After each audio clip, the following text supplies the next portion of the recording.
Gressle tiene dos. Thank you, Mrs. Gressler. I'd now like to give the floor to Ivailo Kalfin for 2 minutes.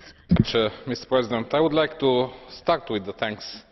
All my thanks for this matter, not only for this set of documents, but for the work for the own resources, go to Jean-Luc Dehaene, and I hope again that he's going to be recovered very soon, to Anne Jensen, to Alain Lamassoure. In particular, I would like to thank my colleague Jutta Haug, that is not only our shadow rapporteur for this issue, but has been working for long years in order to raise the awareness and the need for own resources in the European budget. And I think that she is one of those who makes the public understand that this is a serious issue.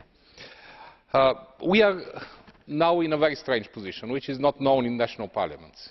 When speaking about budget, we divide the expenditure part, which is a matter of long negotiations in the parliament, and the revenue part, which practically we have not much powers but to stamp whatever the Council has agreed.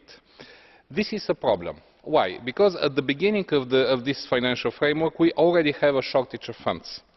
And this is for two reasons. First, that because the current budget is a very low one with very few reserves. And second, because the resta liquide and the outstanding payments from the previous period started from the very beginning of this year. What is the result? The result is a very high pressure on the national budgets, a lack of predictability for the national budgets as well, and they act as a provider of last resort of finance, which is certainly not something that the taxpayers would like to do. What would be the solution for such a situation? The solution would be that the European budget is much more autonomous.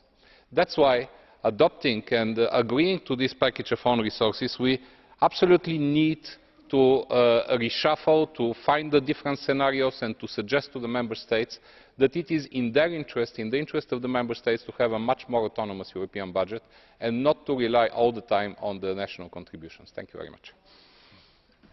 Thank you. Gracias, Ivailo. Thank you, Ivailo. Mr. Gerbrandy has the floor for 1 minute.